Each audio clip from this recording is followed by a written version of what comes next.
성공한 사업가로 부와 명예를 모두 가졌지만 평생을 지독한 외로움 속에서 살아온 한 70대 한국인 남자. 그가 인생의 마지막에서 30년 전에 잊혀진 사랑과 존재조차 몰랐던 아들을 찾아 태국의 한 시골 마을로 떠나면서 그의 운명은 송두리째 뒤바뀌기 시작합니다. 하지만 그는 아들을 찾기도 전에 자신도 모르는 사이 마을의 은인이 되어 마을을 구원한 자는 부족의 아버지가 되어야 한다는 기묘하고도 신성한 풍습의 중심에 서게 됩니다. 그리고 그 결과 이것은 태국의 한 시골 동네에서 20대 여성 16명을 임신시킨 70대 한국인 남자의 세상이 경악한 이야기가 되었습니다. 하지만 이것은 단순한 스캔들을 넘어 한 남자가 자신의 과거와 현재 그리고 미래의 모든 책임을 짊어지게 되는 위대한 여정에 대한 기록입니다. 이야기 시작 전 구독과 좋아요를 눌러주시면 여러분의 응원이 저희에게는 가장 큰 힘이 됩니다. 이른의 장성우에게 시간은 그저 재산을 불리는 단위일 뿐이었다. 방콕의 가장 높은 빌딩 꼭대기에 자리한 그의 사무실에서 내려다보는 도시의 풍경은 그가 평생을 바쳐 쌓아 올린 왕국의 영토와도 같았다. 그는 맨주먹으로 시작해 태국 전역의 건설 자재를 유통하는 거대한 회사를 일군 입지전적인 인물이었다. 하지만 그의 성공 뒤에는 차갑게 식어버린 심장과 지독한 외로움만이 남아 있었다. 한국에 있는 아내와는 오래전부터 서류상의 관계일 뿐이었고 다 장성한 자식들은 아버지의 안부보다 회사의 주가에 더 관심이 많았다. 그는 수많은 직원들에게 둘러싸여 있었지만 마음을 나눌 사람은 단 한 명도 없었다. 그는 성공이라는 이름의 황금 감옥에 갇힌 늙고 외로운 죄수였다. 그의 삭막한 일상에 금이 가기 시작한 것은 아주 낡고 빛바랜 편지 한 통 때문이었다. 30년 전 그가 골프 여행을 위해 잠시 들렀던 태국 북부 치앙라이의 한 시골 마을에서 짧지만 뜨거운 사랑을 나누었던 말리라는 여인의 동생이 보낸 편지였다. 편지의 내용은 충격적이었다. 말리가 몇 해 전 지병으로 세상을 떠났으며 그녀에게는 30살이 된 아들이 하나 있다는 것. 그리고 그 아이의 아버지가 바로 자신일지도 모른다는 내용이었다. 편지에는 30년 전 말리와 함께 찍은 낡은 사진 한 장이 동봉되어 있었다. 사진 속 풋풋한 청년이었던 자신의 모습과 수줍게 미소 짓고 있는 아름다운 말리의 얼굴을 보는 순간 성우에 잊고 있던 과거가 거대한 파도처럼 밀려왔다. 그는 그동안 단 한 번도 상상해 본 적 없었던 아들이라는 단어 앞에서 아주 오랫동안 멍하니 서 있었다. 그는 며칠 밤낮을 고뇌했다. 이제 와서 30년이나 지난 과거를 들추어 무엇하겠는가. 하지만 그의 마음속 한편에서는 한 번도 느껴보지 못했던 뜨거운 무언가가 솟아오르고 있었다. 그것은 어쩌면 신이 자신에게 주는 마지막 기회일지도 모른다는 생각이었다. 그는 마침내 결심했다. 그는 자신의 모든 것을 내려놓고 30년 전의 과거를 찾아 떠나기로. 그는 회사 경영권을 전문 경영인에게 넘기고 자식들에게는 긴 여행을 떠난다는 짧은 편지 한 장만을 남긴 채 사진 한 장과 작은 가방 하나만을 들고 치앙라이행 비행기에 몸을 실었다. 그가 도착한 곳은 치앙라이에서도 몇 시간을 더 들어가야 하는 지도에도 잘 나오지 않는 반생짠이라는 작은 마을이었다. 30년이라는 세월은 아름다웠던 마을을 가난과 절망의 땅으로 바꾸어 놓았다. 그가 기억하던 푸른 논밭은 극심한 가뭄으로 모두 거북이 등처럼 갈라져 있었고 마을 사람들의 얼굴에는 깊은 시름이 가득했다. 그는 말리의 동생을 수소문했지만 그녀 역시 몇 년 전 도시로 떠난 뒤 소식이 끊겼다는 대답만이 돌아왔다. 유일한 단서마저 끊어진 것이다. 그는 망연자실했지만 이대로 돌아갈 수는 없었다. 그는 마을 어귀에 허름한 빈집을 하나 얻어 무작정 아들의 흔적을 찾아 나서기로 결심했다. 성우는 마을에 머물며 자신의 아들일지도 모르는 30살 청년의 행방을 샅샅이 수소문했다.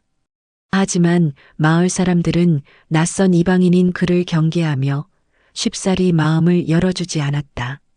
그는 그들의 마음을 얻기 위해 자신이 할 수 있는 일이 무엇일까 고민했다. 그리고 그는 마을의 가장 큰 고통인 물 부족 문제에 주목했다. 그는 자신의 남은 재산을 털어 마을에 새로운 우물을 파주기로 결심했다. 그는 도시에서 최신 장비와 기술자들을 불러들였다. 처음에는 그의 행동을 의심의 눈초리로 바라보던 마을 사람들도 밤낮 없이 현장을 지키며 땀 흘리는 그의 진심 어린 모습에 조금씩 감동하기 시작했다. 특히 마을의 족장이자 정신적 지주인 푸야이는 성우의 선한 의도를 알아보고 그를 물심양면으로 돕기 시작했다. 하지만 그의 선행을 못마땅하게 여기는 이도 있었다. 인근 도시에서 마을의 농산물을 헐값에 사들여 폭리를 취하던 중간 상인 솜차이였다. 그는 마을이 가뭄에서 벗어나 경제적으로 자립하게 되면 자신의 이익이 줄어들 것을 두려워했다.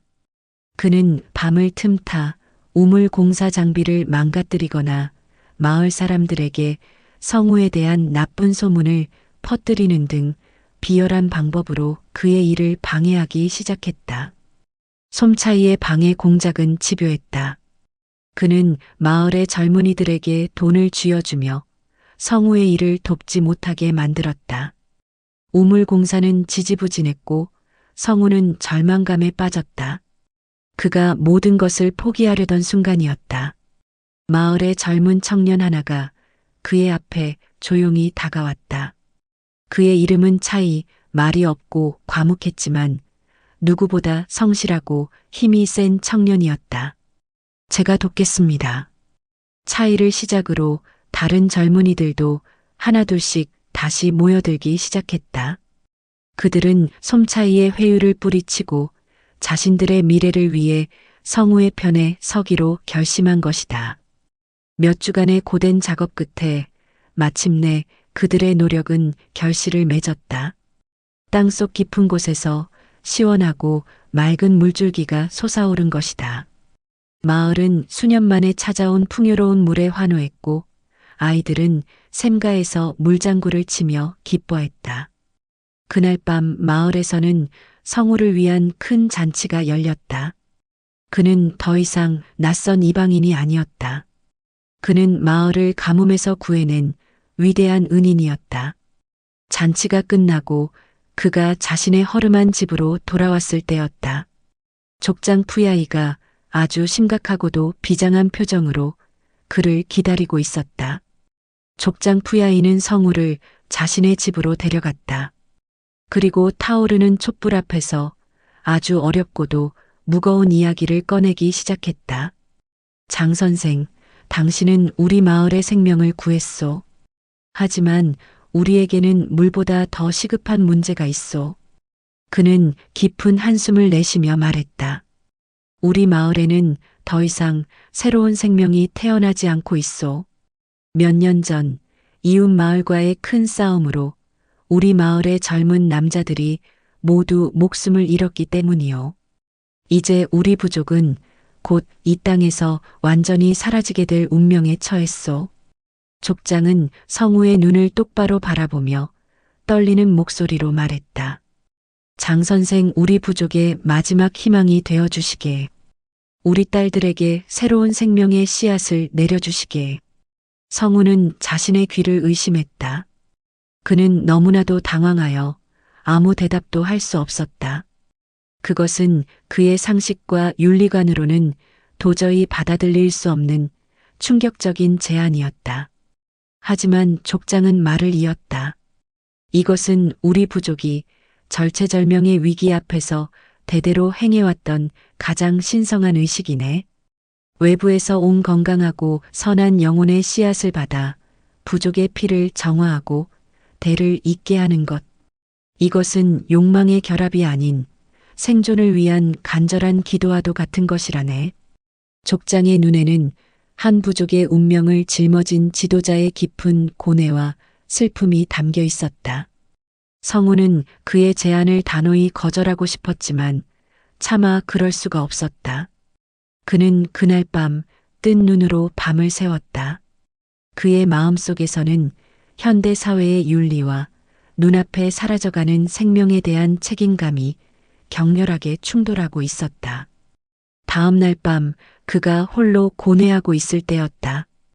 그의 집 문을 한 젊은 여인이 조심스럽게 두드렸다. 그녀는 마을에서 가장 아름답기로 소문난 19살의 처녀 니란이었다. 그녀는 성우의 앞에 조용히 무릎을 꿇고 작은 목소리로 말했다. 은인 어른, 저는 마을을 위해 제 모든 것을 바칠 준비가 되었습니다. 부디 저희의 기도를 외면하지 말아 주십시오. 그녀의 순수하고도 간절한 눈빛 앞에서 성우의 마음은 속수무책으로 흔들리기 시작했다. 그날 이후 매일 밤 다른 젊은 여성들이 약속이나 한 듯이 그의 집을 찾아왔다. 그들은 모두 니란과 똑같은 눈빛으로 그에게 부족의 미래를 부탁했다. 성우는 더 이상 버틸 수 없었다. 그는 마침내 이 기이하고도 무거운 운명을 받아들이기로 결심했다. 성우가 족장의 제안을 받아들인 그날 밤 마을에서는 아주 특별하고도 비밀스러운 의식이 거행되었다. 마을의 젊은 미혼 여성 16명은 달빛 아래 모여 성우와 함께 생존을 위한 맹세를 맺었다. 그것은 법적인 혼인도 열정적인 연애도 아니었다. 그것은 오직 부족의 미래를 위한 숭고하고도 신성한 계약이었다. 그 과정은 부족의 오랜 전통과 의식에 따라 아주 엄격하고 절제된 방식으로 이루어졌다. 여성들은 정해진 순서에 따라 일정한 간격으로 성우와 함께 생활하며 임신을 준비했다. 그들의 만남에는 어떠한 세속적인 욕망도 개입되지 않았다. 그들은 함께 밭을 갈고 아이들을 가르치고 그리고 밤이 되면 부족의 안녕을 위해 함께 기도를 올렸다. 외부인의 눈에는 너무나도 기이하고 비상식적인 일이었지만 마을 안에서 그것은 한없이 경건하고 신성한 의식이었다. 성우는 하루하루 자신의 어깨를 짓누르는 책임감의 무게를 실감했다. 그는 16명의 여인들 한 명 한 명의 눈을 마주하며 그들의 미래를 약속했다. 그는 그녀들에게 단순한 생명의 씨앗을 주는 존재가 아니라 그녀들의 삶 전체를 책임지는 동반자이자 보호자가 되어야 했다. 그는 밤마다 자신이 과연 이 무거운 짐을 감당할 수 있을지 고뇌했지만 자신을 바라보는 수많은 순수한 눈망울들을 보며 결코 도망칠 수 없다고 다짐했다. 하지만 그들의 비밀스러운 의식은 오래도록 감춰질 수 없었다. 마을을 증오하던 중간 상인 솜차이가 이 모든 사실을 알아차린 것이다. 그는 몰래 그들의 의식을 촬영했고 그것을 가지고 도시의 한 악덕 기자에게 제보했다.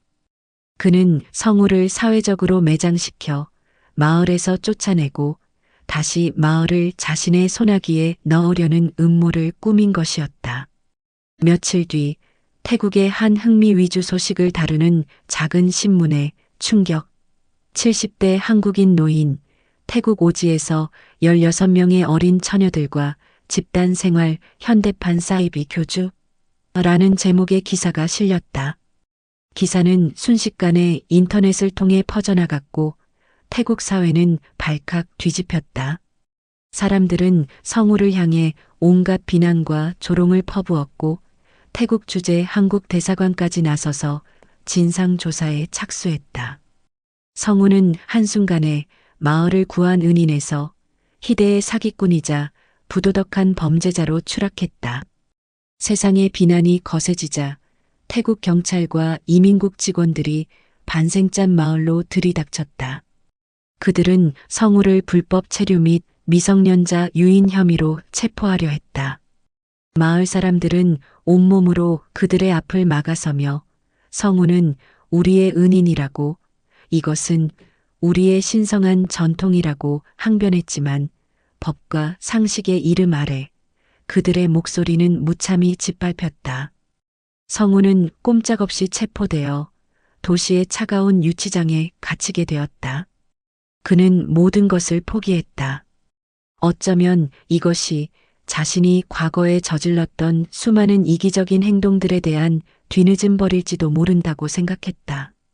그가 절망 속에서 재판 날만을 기다리고 있을 때였다. 한 젊은 변호사가 그를 찾아왔다. 놀랍게도 그 변호사는 한국 대사관에서 파견된 사람이었다. 변호사는 그에게 그의 이야기가 한국에까지 알려졌으며 많은 사람들이 그의 진실을 궁금해하고 있다고 전했다. 그리고 그에게 법정에서 당당하게 자신의 진실을 이야기할 것을 권했다. 성우는 처음에는 거절했다. 하지만 변호사가 보여준 한 장의 사진을 보고 그는 마음을 바꾸었다. 그것은 16명의 여인들이 이제는 제법 불러온 배를 감싸 안고 유치장 앞에서 그의 석방을 기원하며 촛불을 들고 있는 사진이었다. 며칠 뒤 재판이 열렸다. 법정은 수많은 기자들과 사람들로 가득 찼다. 성우는 피고인석에 서서 자신의 모든 이야기를 조금의 거짓도 없이 담담하게 털어놓았다. 그의 진솔한 고백에 법정 안은 숙연해졌다. 하지만 검사는 그의 이야기를 감성에 호소하는 변명일 뿐이라며 그에게 중형을 구형했다.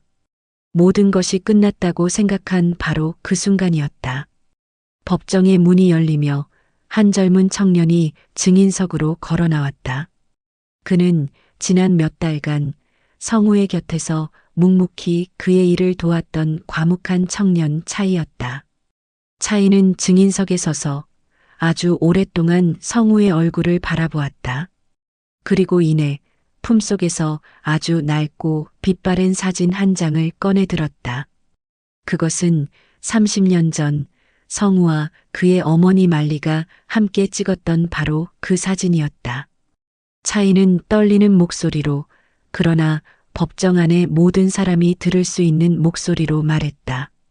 이 사람이 제 아버지입니다. 30년 전 제 어머니를 떠났던 바로 그 사람입니다. 법정은 충격에 휩싸였다. 차이는 말을 이었다. 저는 평생 아버지를 원망하며 살아왔습니다. 하지만 지난 몇 달간 저는 이 사람의 곁에서 모든 것을 지켜보았습니다. 그는 자신의 과거의 실수를 갚기 위해, 그리고 우리 마을의 미래를 위해 자신의 모든 것을 바쳤습니다.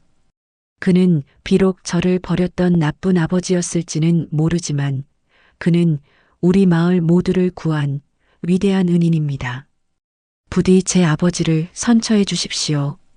그의 눈물 어린 증언과 30년 만에 밝혀진 충격적인 진실 앞에서 재판장은 더 이상 그에게 죄를 물을 수 없었다. 성우는 마침내 무죄 판결을 받고 풀려났다. 그는 법정 밖에서 자신을 기다리고 있던 아들 차이와 30년 만에 처음으로 서로를 부둥켜 안았다. 재판이 끝나고 장성우는 30년 만에 되찾은 아들 차이와 함께 반생짠 마을로 돌아왔다. 그의 귀환은 처음 마을에 발을 들였을 때와는 완전히 다른 것이었다. 그가 마을에 들어서자 모든 마을 사람들이 길가에 나와 그를 향해 조용히 허리를 숙여 존경을 표했다. 그는 더 이상 수상한 이방인이 아니었다. 그는 온갖 오해와 비난 속에서도 자신들의 마을을 끝까지 지켜낸 위대한 은인이자 아버지였다. 가장 먼저 그를 맞이한 것은 이제는 제법 배가 불러온 16명의 여인들이었다. 그녀들의 눈에는 더 이상 미래에 대한 불안이나 원망이 없었다. 오직 자신들의 선택이 틀리지 않았다는 굳건한 믿음과 돌아온 그에 대한 깊은 신뢰만이 가득했다. 성우는 그녀들 한 명 한 명의 손을 잡으며 미안함과 고마움을 전했다. 그날 밤 성우는 아들 차이와 함께 30년이라는 기나긴 세월을 사이에 두고 처음으로 마주 앉았다. 어색한 침묵이 흘렀다. 성우는 아들에게 무슨 말부터 꺼내야 할지 알 수 없었다.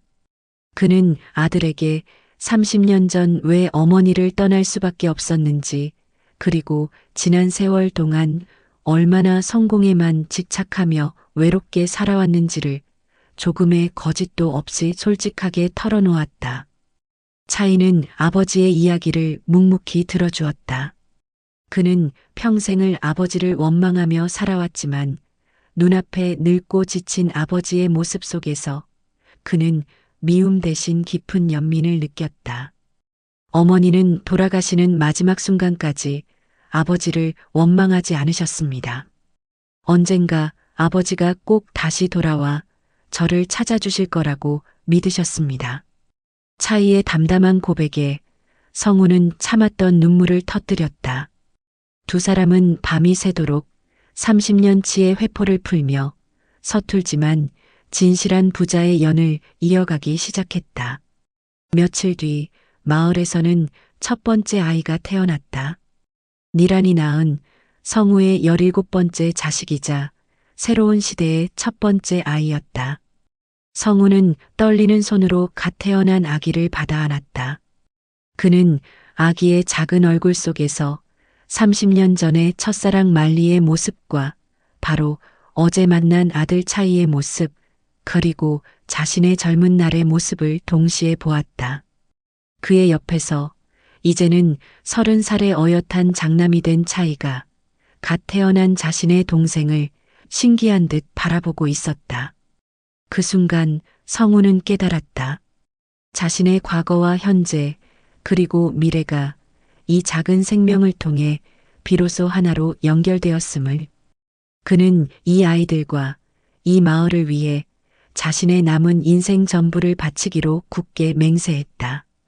첫 번째 아이의 탄생을 시작으로 반생짠 마을에는 거의 매달 새로운 생명의 울음소리가 울려 퍼졌다. 1년이라는 시간 동안 16명의 여인들은 모두 건강한 아이를 낳았다. 마을은 순식간에 20명에 가까운 아이들로 북적이는 거대한 아기방이 되었다. 성우와 차이, 그리고 16명의 어머니들은 눈코 뜰 새 없이 바쁜 나날을 보내야 했다. 하지만 아이들이 늘어날수록 현실적인 문제들이 그들의 발목을 잡기 시작했다. 마을의 식량은 턱없이 부족했고 아이들을 위한 옷가지와 의약품도 금방 동이 났다. 성우가 한국에서 가져온 돈은 우물을 파고 법적인 문제를 해결하는데 거의 다 써버린 뒤였다. 그는 다시 한번 절망적인 상황에 놓였다. 이 혼란을 틈타 마을에서 쫓겨났던 중간 상인 솜차이와 성우를 불신하던 늙은 주술사 까몬이 다소 모습을 드러냈다. 그들은 마을 사람들을 선동하기 시작했다. 보시오. 저 늙은이 때문에 우리 마을은 이제 거지가 될 판이요. 먹여 살려야 할 입만 늘어났으니 조만간 저 늙은이의 돈이 떨어지면 우리는 모두 굶어 죽게 될 것이오. 저 아이들은 우리 전통을 더럽히는 재앙의 씨앗이다. 저들을 모두 마을 밖으로 내쫓아야 한다. 그들의 악의적인 선동에 일부 마을 사람들의 마음이 흔들리기 시작했다. 특히 차이를 탐탁지 않게 여겼던 몇몇 원로들은 진정한 족장의 아들은 차이 하나뿐이다. 저 갓난쟁이들이 차이의 권리를 빼앗게 해서는 안 된다며 차이와 새로운 아이들 사이를 이간질하려 했다. 마을의 공동체는 내부로부터 무너져 내릴 위기에 처했다. 성우는 괴로웠지만 뾰족한 해결책을 찾을 수 없었다. 바로 그때 그의 곁을 든든하게 지켜준 것은 아들 차이였다. 그는 자신을 시기하는 원로들을 찾아가 이 아이들은 모두 나의 소중한 동생들입니다. 내가 맏형으로서 이 아이들과 어머니들을 모두 책임지고 지킬 것입니다라고 당당하게 선언했다. 그리고 그는 16명의 어머니들을 한자리에 모아 어머니 협동조합을 만들 것을 제안했다. 각자 흩어져서 일하는 대신 모두가 힘을 합쳐 아이들을 함께 돌보고 함께 일하여 마을의 경제를 이루자는 것이었다. 그의 제안에 어머니들은 모두 동의했다. 그녀들은 각자 자신이 가진 재능을 살려 역할을 분담했다. 요리를 잘하는 여인은 아이들의 식사를 책임졌고 바느질 솜씨가 좋은 여인은 아이들의 옷을 만들었으며 힘이 좋은 여인들은 밭을 갈았다. 차이는 그들의 마디이자 든든한 지도자로서 이 모든 과정을 훌륭하게 이끌어 나갔다. 성우는 그런 아들의 모습을 자랑스럽고도 미안한 마음으로 바라볼 뿐이었다. 하지만 그들에게는 또 다른 시련이 닥쳤다. 갓 태어난 아이들 중 하나가 원인 모를 심장병을 앓게 된 것이다. 마을의 진료소에서는 손을 쓸 수가 없었고 아이를 살리기 위해서는 방콕의 큰 병원으로 데려가 수술을 해야만 했다. 하지만 그들에게는 엄청난 수술비를 감당할 돈이 없었다. 아이의 병세는 날이 갈수록 악화되었다. 성우는 자신의 아들이자 손주 같은 아이가 돈이 없어서 죽어가는 것을 속수무책으로 지켜볼 수밖에 없었다. 그는 결국 마지막 자존심을 버리고 수십 년간 의절했던 한국의 자식들에게 전화를 걸었다. 그는 자신의 상황을 설명하고 어린 생명을 살리기 위해 돈을 빌려달라고 애원했다. 하지만 수화기 너머로 돌아온 것은 냉정한 아들의 목소리였다.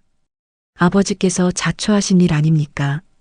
저희는 더 이상 아버지를 책임질 의무가 없습니다. 다시는 이런 일로 연락하지 마십시오. 전화는 매정하게 끊어졌다. 깊은 절망에 빠진 성우의 앞에 아들 차이가 다가왔다. 그리고 그의 손에 아주 오래된 지도 한 장을 쥐어주었다. 그것은 그의 어머니 말리가 남긴 유품이었다. 지도에는 마을에서 아주 멀리 떨어진 깊은 정글 속에 검은 난초라는 신비로운 약초가 자라는 곳이 표시되어 있었다. 전설에 따르면 그 난초는 죽어가는 사람도 살린다는 신비로운 효능을 가지고 있다고 했다. 아버지, 어쩌면 이것이 하늘이 우리에게 주신 마지막 기회일지도 모릅니다. 성우와 차이는 그 신락 같은 희망을 붙잡고 험난한 정글 속으로 향했다. 며칠 밤낮을 헤맨 끝에 그들은 마침내 지도에 표시된 비밀의 계곡에 도착했다. 그리고 그곳에서 그들은 믿을 수 없는 광경을 목격했다. 계곡 전체가 칠흑같이 검고 벨벳처럼 부드러운 꽃잎을 가진 신비로운 난초들로 뒤덮여 있었던 것이다. 두 사람은 난초를 채취하여 마을로 돌아왔다. 성우는 과거의 사업 경험을 살려 이 난초의 가치를 알아볼 만한 사람들을 수소문하기 시작했다. 그리고 마침내 방콕의 한 대형 제약회사 연구소와 연락이 닿았다. 난초의 성분을 분석한 연구소 측은 경악을 금치 못했다. 그 안에는 현대의학으로는 만들어낼 수 없는 강력한 항암 및 면역력 강화 성분이 다량 함유되어 있었던 것이다. 제약회사는 거액을 제시하며 난초의 독점 재배 및 판매권을 요구했다. 성우는 그들의 제안을 받아들였다. 다만 한 가지 조건을 걸었다. 수익의 절반은 반생짠 마을의 발전과 태국의 다른 소수민족들을 돕는 기금으로 사용해야 한다는 것이었다. 그의 조건은 받아들여졌고 마을에는 막대한 돈이 들어오기 시작했다. 그 돈으로 그들은 아픈 아이를 방콕의 최고 병원으로 데려가 수술을 시킬 수 있었다. 아이는 기적적으로 건강을 되찾았다. 또한 그들은 마을에 병원과 학교를 짓고 가난한 아이들을 위한 장학재단을 설립했다. 30년 전 어머니 말리가 남긴 낡은 지도는 마을 전체의 운명을 바꾸는 마르지 않는 희망의 샘이 되어준 것이다. 이 모든 기적의 과정을 지켜본 주술사 까몽과 마을 사람들은 더 이상 성우를 의심하지 않았다. 그는 마을에 부와 희망을 가져다 준 살아있는 신과도 같은 존재가 되었다. 마을이 풍요로워지고 아이들이 무럭무럭 자라나는 사이 성우는 조용히 늙어가고 있었다. 그는 더 이상 사업에 관여하지 않았다. 그는 모든 것을 아들 차이와 이제는 훌륭한 청년들로 성장한 자신의 다른 아들들에게 맡기고 자신은 그저 평범한 할아버지로서의 삶을 즐겼다. 그는 아이들에게 옛날 이야기를 들려주고 낚시하는 법을 가르쳐주며 조용하고 평화로운 나날들을 보냈다. 하지만 오랜 세월의 풍파는 그의 건강을 조금씩 앗아가고 있었다. 어느 날 그는 가슴에 통증을 느끼고 쓰러졌고 심장병이라는 진단을 받았다. 그는 자신의 시간이 얼마 남지 않았음을 직감했다. 그는 더 이상 죽음이 두렵지 않았다.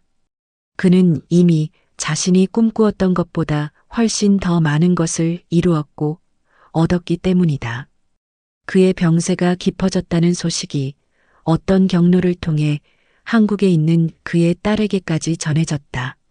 아버지와 의절한 채 살아왔던 그녀였지만 아버지의 마지막이 다가왔다는 소식에 그녀의 마음도 흔들리기 시작했다. 그녀는 뒤늦은 후회와 미안함을 안고 아버지를 만나기 위해 태국으로 향했다. 수십 년 만에 만난 아버지는 그녀가 기억하던 냉정하고 무서운 사업가가 아니었다. 그는 그저 수십 명의 아이들에게 둘러싸여 행복한 미소를 짓고 있는 평범하고 쇠약한 노인일 뿐이었다. 그녀는 아버지의 곁에서 자신이 한 번도 본 적 없는 이복 동생들과 새로운 어머니들과 함께 며칠을 보냈다. 그녀는 그들의 모습을 보며 아버지가 왜 한국으로 돌아오지 않았는지를 비로소 이해할 수 있었다. 떠나기 전날 밤 그녀는 아버지와 단둘이 마주 앉았다. 그녀는 아버지에게 그동안 하지 못했던 말을 눈물과 함께 쏟아냈다. 아버지 죄송해요. 아버지를 외롭게 해서 정말 죄송해요. 성우는 딸의 손을 잡으며 말했다. 아니다, 얘야. 내가 더 미안하다. 나는 너희에게 좋은 아버지가 되어주지 못했지. 하지만 나는 이곳에서 비로소 진짜 아버지가 되는 법을 배웠단다. 그러니 너무 아파하지 말거라. 부녀는 수십 년의 세월을 뛰어넘어 비로소 진정한 화해를 이루었다. 성우의 마지막 날은 아주 평화롭고 고요했다. 그는 자신의 집 텐마루에 앉아 저 멀리 펼쳐진 논밭과 그곳에서 뛰어노는 자신의 수많은 아이들과 손주들을 바라보고 있었다. 그의 곁에는 아들 차이와 한국에서 온 딸, 그리고 16명의 아내들이 함께하고 있었다. 그는 한 명 한 명의 얼굴을 자신의 눈 속에 깊이 담았다. 그리고 아주 희미한 미소를 지으며 조용히 눈을 감았다. 그의 장례식은 그의 유언대로 마을의 가장 높은 언덕 위 30년 전 첫사랑 말리가 잠들어 있는 곳에 바로 그 옆에서 치러졌다. 그의 장례식에는 수십 명의 자식들과 수백 명의 마을 사람들이 모여 자신들의 위대한 아버지를 눈물로 배웅했다. 그가 세상을 떠난 뒤에도 반생짠 마을의 이야기는 계속되었다.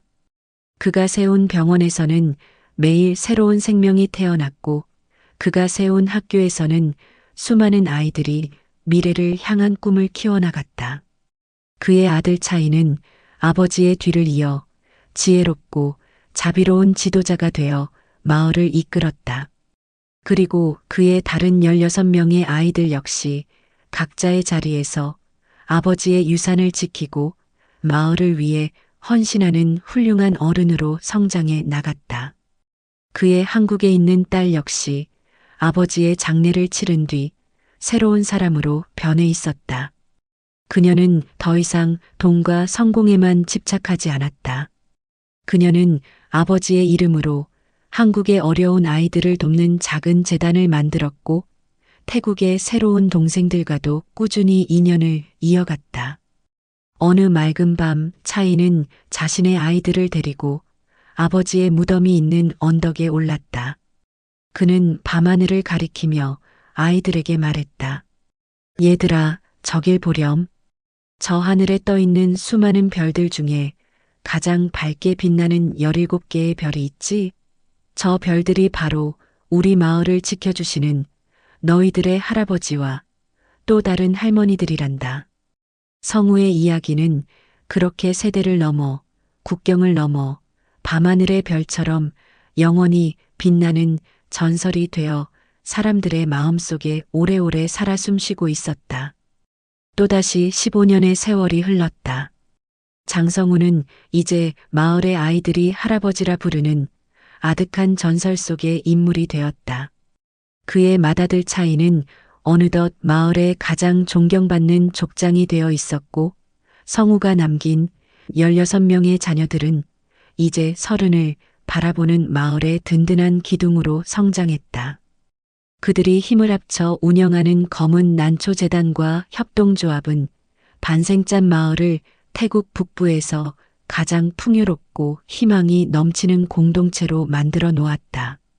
모든 것이 평화로워 보였지만 시간은 새로운 질문을 던지는 법이었다.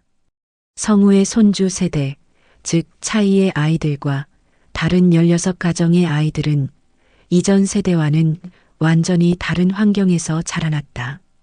그들은 굶주림이나 절망을 몰랐다. 마을의 학교에서는 부족의 언어와 함께 할아버지가 남긴 한국어와 영어를 배웠다. 인터넷을 통해 그들은 자신들이 사는 작은 마을 너머에 있는 거대하고 화려한 세상을 매일같이 엿보고 있었다.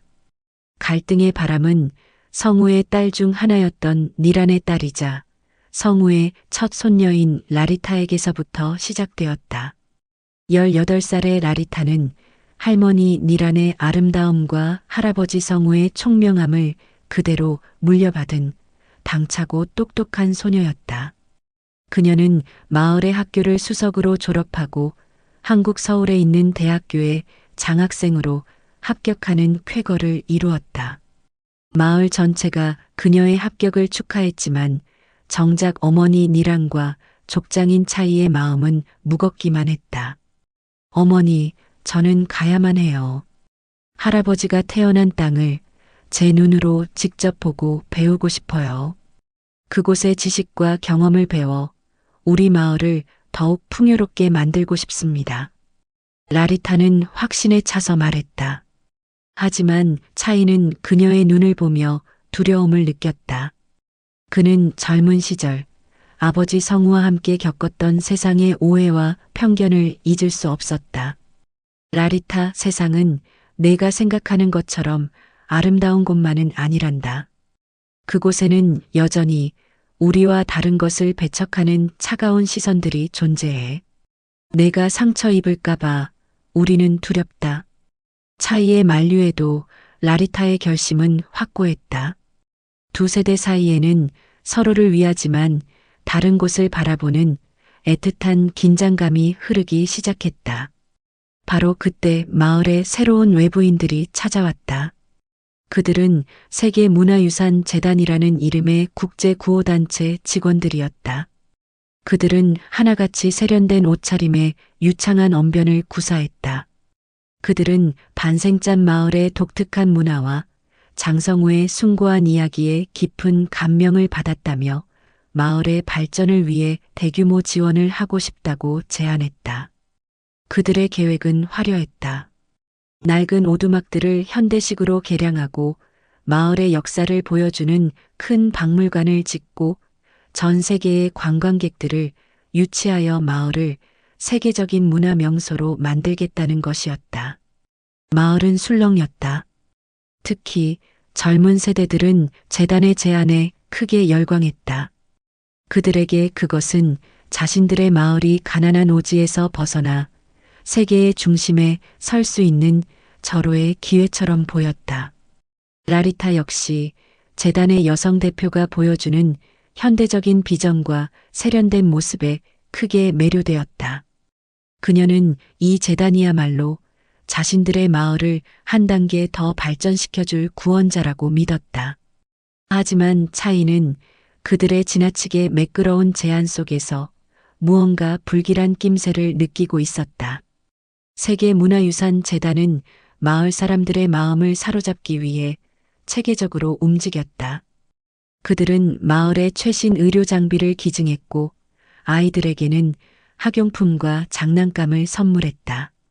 그리고 재단의 대표인 교포 출신의 그레이스 정은 특히 라리타에게 공을 들였다.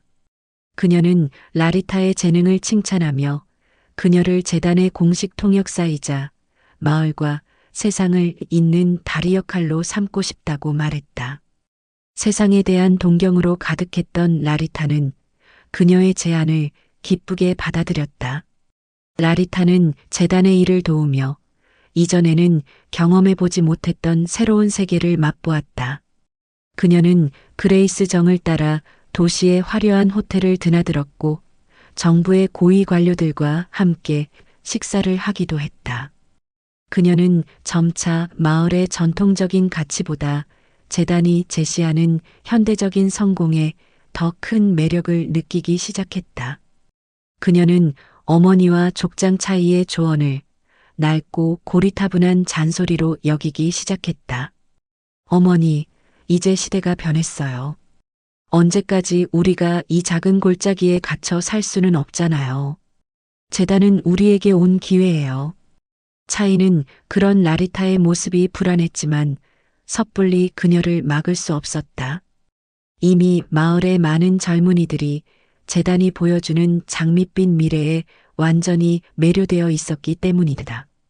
차이는 홀로 재단의 실체를 파헤치기 시작했다. 그는 아버지 성우가 남겨준 한국의 인권단체와 언론사 관계망에 연락을 취했다. 그는 아버지에게서 배운 대로 겉모습이 아닌 그 이면의 진실을 보려 애썼다. 그리고 얼마 지나지 않아 그는 충격적인 사실을 알게 되었다. 세계문화유산 재단은 실제로는 거대한 관광 자본이 내세운 유령 단체였던 것이다. 그들의 진짜 목적은 마을의 문화를 보존하는 것이 아니라 마을을 박제된 관광 상품으로 만들어 막대한 이익을 거두려는 것이었다. 그들이 제시한 계약서의 작은 글씨 안에는 장기적으로 마을의 토지 소유권과 운영권을 재단에 넘긴다는 독소 조항이 숨겨져 있었다. 민주는 이 사실을 즉시 아영과 나리에게 알렸다. 아영은 경악했지만 나리는 쉽사리 그 사실을 믿으려 하지 않았다. 아닐 거야, 삼촌. 그레이스 대표님은 그런 분이 아니야. 이건 삼촌의 오해일 거야. 그녀는 이미 재단이 만들어준 화려한 꿈에서 헤어나오지 못하고 있었다. 바로 그때 마을에 또 다른 위기가 닥쳤다. 재단이 마을 사람들의 환심을 사기 위해 설치해준 수질 정화 시설이 치명적인 결함으로 인해 오히려 식수를 오염시키는 사고가 발생한 것이다. 마을의 아이들이 하나둘씩 원인 모를 병으로 쓰러지기 시작했다. 하지만 재단 측에서는 자신들의 책임을 회피하며 마을의 비위생적인 환경 탓으로 모든 것을 돌렸다. 그들의 차가운 태도 앞에서 라리타는 비로소 자신이 얼마나 순진했는지를 깨닫고 깊은 절망감에 빠졌다. 마을은 다시 한번 혼란에 휩싸였다. 아이들의 병세는 날이 갈수록 악화되었고 재단은 모르쇠로 일관했다. 젊은이들은 자신들의 어리석음을 탓하며 분노했고 원로들은 재단을 끌어들인 라리타를 원망의 눈으로 바라보았다. 차이와 아영은 동분서주하며 사태를 수습하려 했지만 거대한 자본과 권력 앞에서 그들의 힘은 미약했다. 모든 희망이 사라져가던 바로 그날 밤 라리타는 홀로 아버지의 언덕에 올랐다.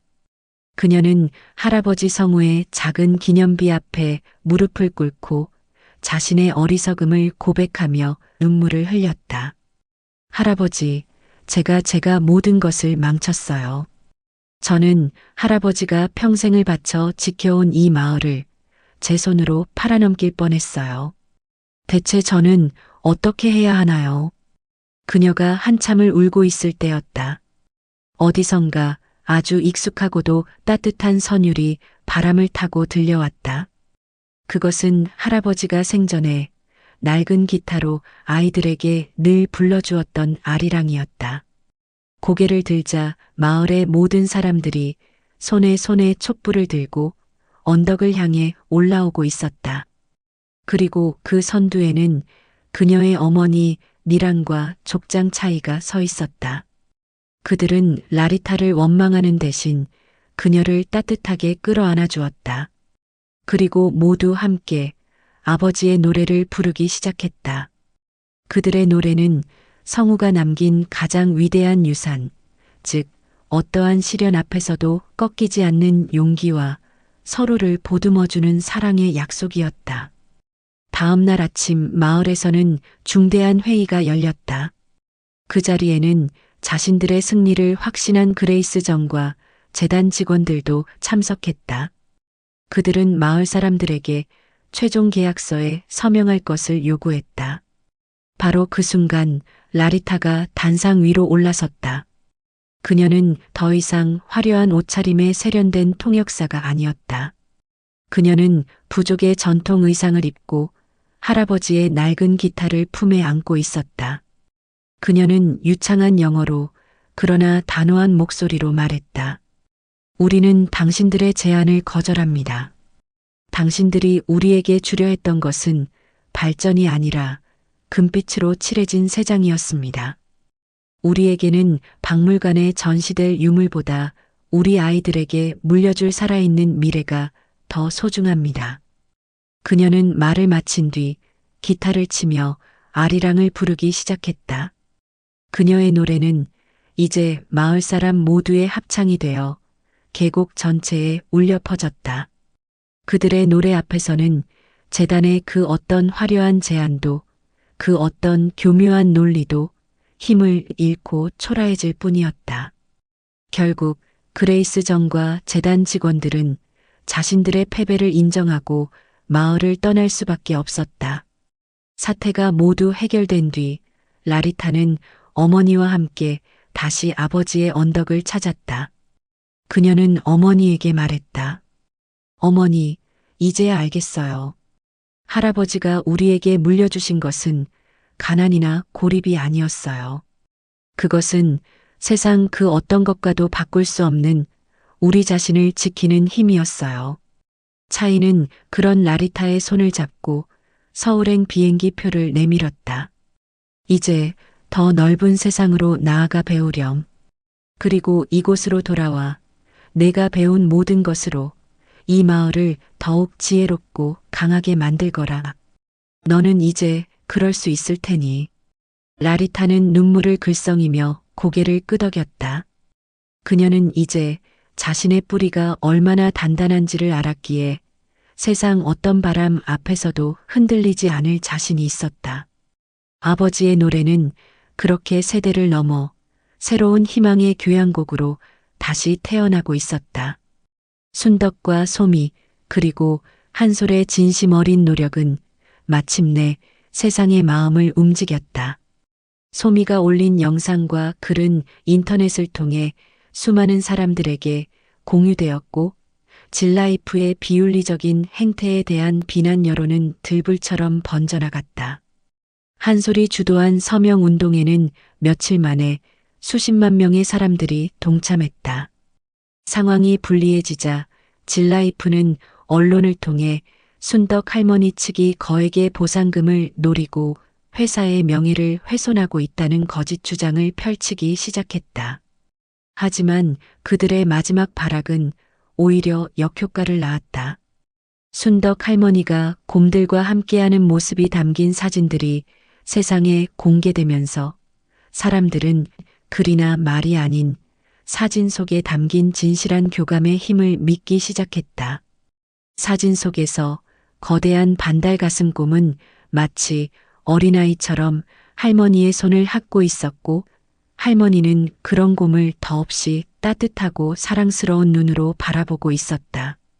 그 어떤 거짓도 끼어들 수 없는 순수한 사랑의 모습이었다. 여론의 거센 비난에 직면한 정부는 결국 진라이프의 연구 허가를 전면 재검토하기 시작했고, 대대적인 세무조사와 함께 비자금 의혹에 대한 수사까지 착수했다. 창사 이래 최대의 위기에 직면한 진라이프는 결국 자신들의 모든 잘못을 인정하고 국민들 앞에 머리 숙여 사과할 수밖에 없었다. 또한 그들은 기업의 사회적 책임을 다하는 의미에서 피아골 생태계 복원을 위한 거액의 기부금을 민준자연보호재단에 전달했다. 길고 길었던 싸움이 마침내 그들의 승리로 끝난 것이다. 그날 피아골에는 오랜만에 잔치가 열렸다. 할머니와 곰들을 지지하고 응원했던 모든 사람들이 모여 그들의 승리를 함께 축하했다. 그 자리에서 한솔은 사람들 앞에서 소미의 손을 잡고 그녀와 평생을 함께하고 싶다고, 그리고 할머니의 유산을 함께 지켜나가고 싶다고 고백했다. 그의 진심 어린 청혼에 소미는 눈물을 글썽이며 고개를 끄덕였다. 순덕은 두 젊은이의 모습을 자신의 아들 민준과 이루어지지 못했던 며느리를 보는 듯한 애틋한 눈으로 바라보며 따뜻하게 축복해 주었다. 모든 것이 제자리를 찾은 듯했다. 하지만 오랜 싸움과 긴장 속에서 순덕 할머니의 건강은 돌이킬 수 없을 정도로 나빠져 있었다. 그녀는 자신의 시간이 얼마 남지 않았음을 직감했다. 그녀는 더 이상 툇마루에 앉아 먼 산을 바라보는 것조차 힘겨워했다. 그녀의 기침 소리는 날이 갈수록 깊어졌고 잠 못 이루는 밤이 늘어갔다. 소미와 며느리는 그런 할머니의 곁을 밤낮으로 지켰지만 세월이라는 거대한 강을 거스를 수는 없었다. 할머니는 조용히 자신의 마지막을 준비하고 있었다. 라리타가 한국으로 유학을 떠나고 또다시 몇 년의 세월이 흘렀다. 그녀는 서울에서 할아버지가 그랬던 것처럼 세상의 지식과 지혜를 스펀지처럼 빨아들였다. 그녀는 단순한 학생이 아니었다. 그녀는 따옹짐의 마을에 살아있는 대사였고 두 개의 다른 세상을 잇는 희망의 달이었다. 그녀가 학업을 마치고 마을로 돌아오던 날 공항에는 그녀의 어머니와 차이 족장뿐만 아니라 아주 특별한 손님이 함께 마중을 나와 있었다. 바로 수십 년 전 헤어졌던 할아버지의 한국인 딸, 그녀에게는 고모가 되는 사람이었다. 그녀는 아버지의 유산을 이어받아 한국에서 장성우와 아이들 재단을 이끌고 있었다. 두 사람은 처음 만났지만 마치 오래전부터 알고 지낸 가족처럼 서로를 따뜻하게 끌어안았다. 그날 이후 반생짠 마을과 한국 사이에는 본격적인 교류가 시작되었다. 마을의 아이들은 방학마다 한국을 찾아 새로운 문화를 배우고 경험했다. 한국의 젊은이들은 마을을 찾아 돈으로는 살 수 없는 자연의 지혜와 공동체의 가치를 배웠다. 장성우라는 한 남자가 뿌렸던 씨앗은 이제 그의 자식들과 손주들의 손에 의해 국경을 넘어 거대한 숲을 이루어 가고 있었다. 어느 봄날 차이는 자신의 조카이자 마을의 가장 큰 희망이 된 라리타를 데리고 아버지의 무덤이 있는 언덕에 올랐다. 그는 밤하늘을 가리키며 그녀에게 말했다. 라리타, 저길 보렴. 저 하늘에 떠 있는 수많은 별들 중에 유난히 밝게 빛나는 17개의 별이 있지? 저 별들이 바로 우리 마을을 영원히 지켜주시는 너의 할아버지와 또 다른 할머니들이란다. 라리타는 할아버지의 무덤 옆에 조용히 앉아 한국에서 가져온 작은 라디오를 켰다. 라디오에서는 서울의 밤 풍경과 함께 최신 가요가 흘러나오고 있었다. 그녀는 생각했다. 할아버지는 평생 이 두 개의 다른 세상 사이에서 외로워하고 또 그리워했을 것이라고. 하지만 이제는 자신이 그 두 개의 세상을 잇는 다리가 되겠다고. 그녀는 더 이상 어느 한쪽에만 속한 사람이 아니었다. 그녀는 태국의 강인함과 한국의 지혜를 모두 물려받은 새로운 세대의 아이였다. 그녀는 조용히 눈을 감고 아버지의 노래 아리랑을 흥얼거렸다.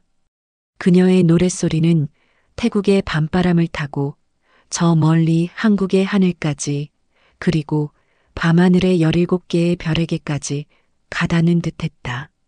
장성우의 길고 길었던 겨울은 끝나고 그의 아이들이 만들어가는 영원한 봄날이 이제 막 시작되고 있었다.